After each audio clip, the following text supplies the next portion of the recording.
Olá, meu amigo, minha amiga, muito obrigado por vocês estarem aqui no nosso Portal do José, iniciando mais um encontro nesse mês de janeiro, que está bastante quente, e não é só no clima, não, é também nas relações políticas.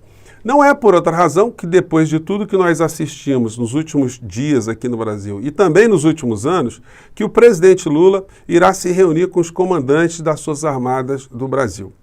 Seria muito importante para a sociedade, de uma maneira geral, que o teor principal dessas conversas ou desses diálogos, fossem explicitados para a sociedade, porque já está na hora da gente aparar todas as arestas e acabar com essa cisânia que existe há muito tempo entre Forças Armadas e grandes parcelas da sociedade civil, porque nós tivemos muitos estigmas, não só no Brasil, mas como também na América Latina de uma maneira geral, que ainda estão cicatrizando. Mas quando chega uma figura como Bolsonaro ao poder aqui no nosso país, todos os problemas, todas as distorções, todas as miopias diante da realidade brasileira, diante da realidade internacional, são expostas. Fantasmas do passado, do século passado, continuam ainda a fervilhar a imaginação de muitos generais, muitos militares que fazem parte da cúpula das Forças Armadas do nosso país. Será muito importante que esse debate seja colocado para a sociedade, que as pessoas fiquem desarmadas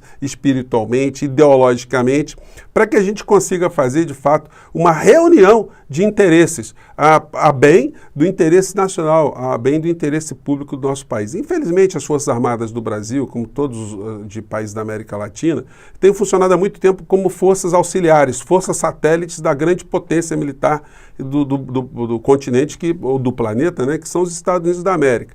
E, infelizmente, nós funcionamos dessa forma sem ter nenhum tipo de autonomia de dissuasão externa, uma vez que nenhum desses países teve condição de desenvolver uma defesa, por exemplo, no aspecto nuclear.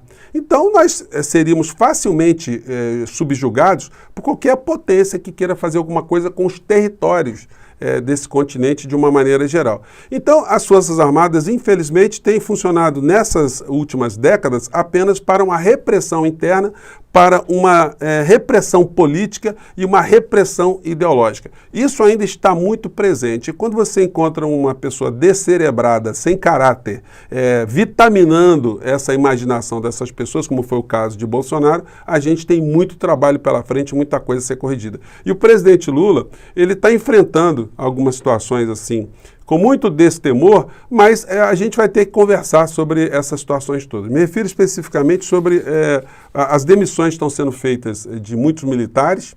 Já foi feito aqui um arrastão, quase 6 mil militares já foram exonerados, o que não devia nem acontecer deles terem entrado para a administração pública civil, eles acumularem recursos, que foi uma forma ali de Bolsonaro cooptar Forças Armadas, dando para essas pessoas argumentos que estão ali combatendo um inimigo oculto, uma ideologia, um país oculto, enfim. E todo mundo saiu com muito dinheirinho no bolso, o pessoal gostou bastante, mas estava na hora desse pessoal também já ir embora junto com o Jair. Matéria diz: serventia da casa, Lula demite 56 militares com cargos nos palácios e aumenta a pressão sobre Múcio. Bom, o Múcio merece aí, o ministro da Defesa, um capítulo especial, mas vai ficar um pouquinho mais para trás porque tem outras coisas que eu quero conversar com vocês. Antes de mais nada, é importante convidar você que está chegando nesse instante ao nosso portal a se inscrever, você que é muito bem-vindo, conheça também os nossos outros vídeos, se você gostar, compartilhe, dê o seu joinha, enfim. Participe dos nossos chats, que todos os dias é obra aqui entre 5 horas, 5 e meia. E se puder também, se inscreva no nosso clube de membros, porque é uma forma adicional de você ficar mais engajado aqui no nosso portal, tá bom? Então, gente, essa questão é uma questão muito importante no Brasil para pacificar os ânimos, A gente não pode ter um país cuidando de uma série de assuntos com a sociedade com medo.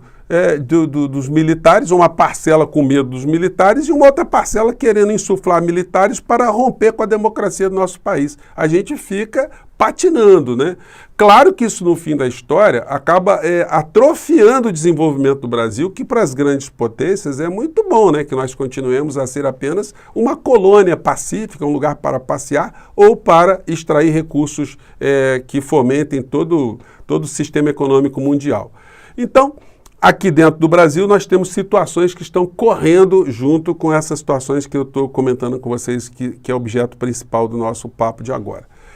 Mas antes de voltar a esse tema, eu queria apenas fazer um parênteses sobre uma questão também que eu prometi que ia acompanhar aqui direto, né? Que é essa questão do telefone celular e da prisão do senhor Anderson Torres, porque isso vai repercutir no ex-presidente da República.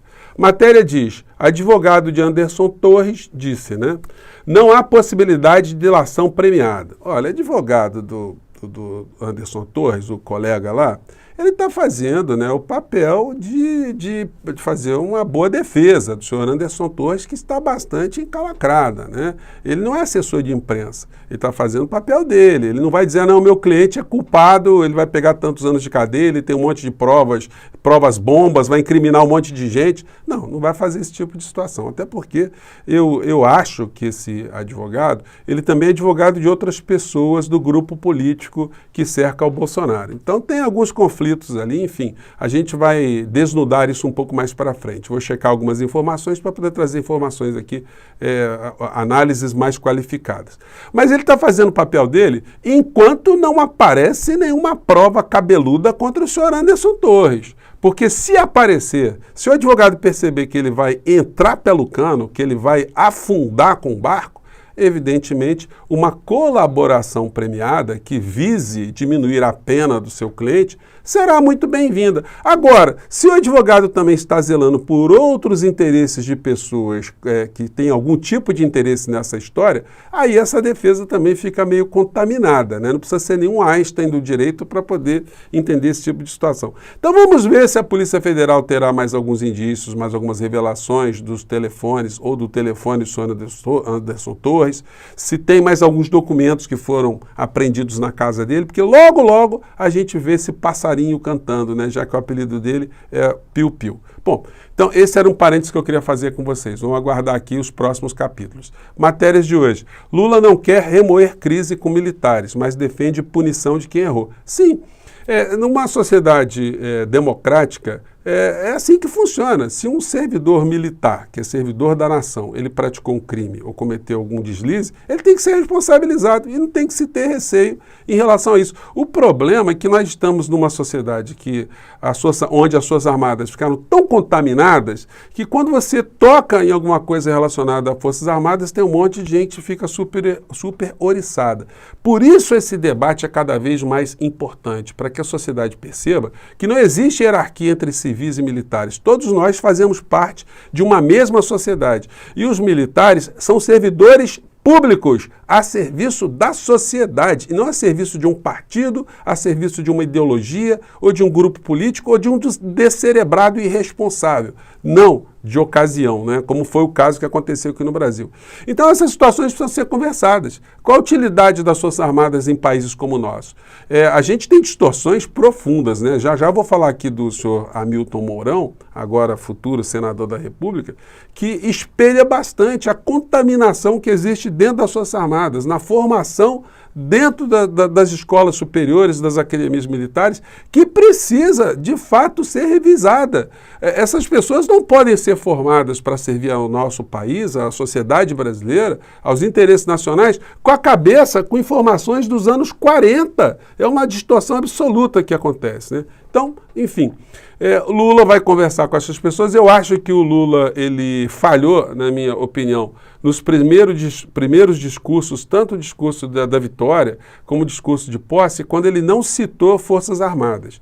Era importante ele ter citado, porque essa cisânia foi muito grande, e mostrar que ele está disposto a um diálogo, registrar que as Forças Armadas foram objeto de uma grande trapaça, uma grande contaminação, uma grande ideologização, uma grande politização, e que isso representou um desprestígio funcional das Forças Armadas. Essa contaminação não serviu para nada, serviu apenas para dividir a nação, para criar tensões e, evidentemente, prejudicar os interesses nacionais. Vamos acompanhar os próximos capítulos aí. Exército vê erro de inteligência, nega golpe e quer refazer pontes com Lula. Beleza. Então vamos conversar, vamos abrir o jogo, né? Existe muito preconceito em relação ao Lula, que foi um presidente que, durante seu mandato, fez investimentos, né? Ampliou o orçamento de uma forma muito considerável das Forças Armadas. Não é por outra razão que, se ela está conseguindo algum tipo de reequipamento agora, em função do que foi feito no governo Lula e Dilma. O governo Bolsonaro não fez absolutamente nada, só aumentou o contra-cheque dessa gente. A verdade foi exatamente essa. E aí, como é que você discute com esses militares que têm uma formação dentro de uma escola como a Hamilton Mourão? Eles são quase todos da mesma turma, da mesma faixa etária. Resgatei aqui um tweet do general Hamilton Mourão, ele assina como general Hamilton Mourão, né? Hoje é uma coisa irregular, né? Porque ele já está na reserva, ele não pode ficar mais usando esse tipo de nomenclatura.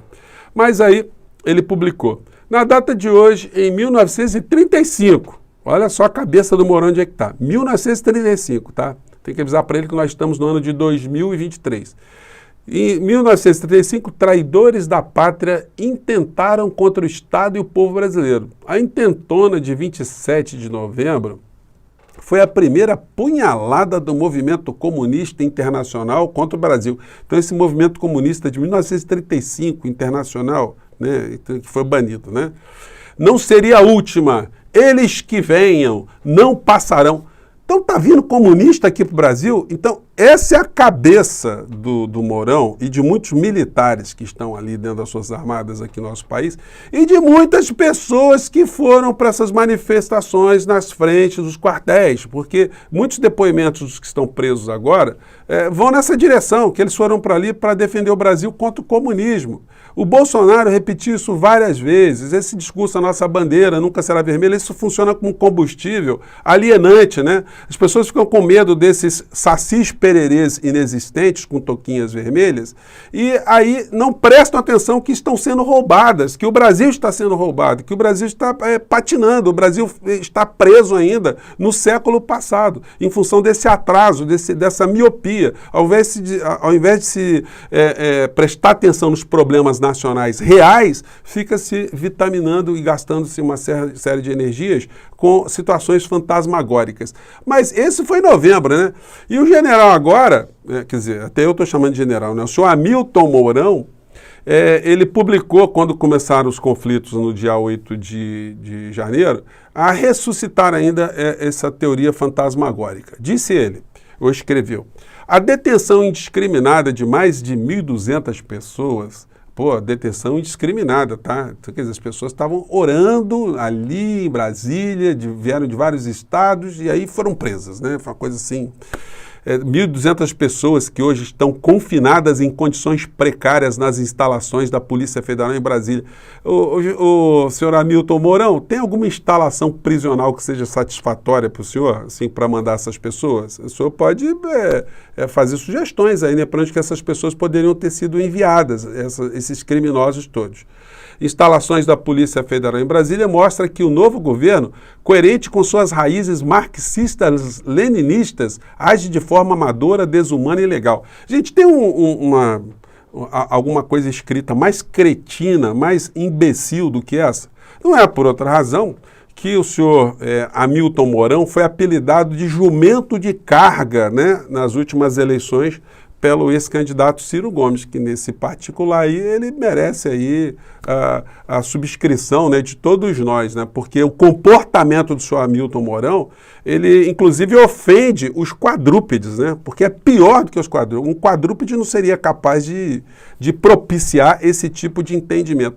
Agora, o que é espantoso é que esse tipo de pensamento do senhor Hamilton Mourão não é só dele, é de muita gente dentro das Forças Armadas, que acham que o Lula é um comunista, que o PT é comunista, que o Brasil está cercado de comunistas, que a Rede Globo é comunista, que tudo é comunista. Então eles são agora novos liberais, né, ultraliberais. E aí, gente, eu já fiz um programa há alguns anos atrás aqui, onde analisei o currículo das escolas militares aqui no nosso país, as escolas período de guerra, enfim. Eu vou colocar no link para vocês aqui, mas é impressionante como é que não se discute problemas nacionais voltados à economia. Então, se os militares de alta patente aqui, eles não têm uma noção de como funciona a economia no planeta, como é que eles pretendem defender o nosso país? Defender o quê? Qual o modelo? Fazer, como o Mourão fica dizendo todo, acabar com o Estado brasileiro, o Estado ultramínimo, só cercarem ali os militares? Mas militares para quê? Para defender propriedade privada de empresa estrangeira? Então elas ficariam totalmente inúteis também. Porque seria a privatização geral, né? E já que se é para privatizar, então se coloque então no centro da discussão a privatização das suas armadas, como a primeira instituição a ser privatizada no Estado mínimo, né? Será que essa conversa andaria? Será que essas pessoas que estão de farda dentro dos quartéis ficariam contentes de estarem sujeitas às mesmas regras da sociedade civil em vários quesitos? Bom, gente, eu fico por aqui, esse assunto vai render e eu voltarei aqui para conversar com vocês sobre ele, tá bom? Fico aqui mais uma vez, um grande abraço, até o nosso próximo encontro. Tchau!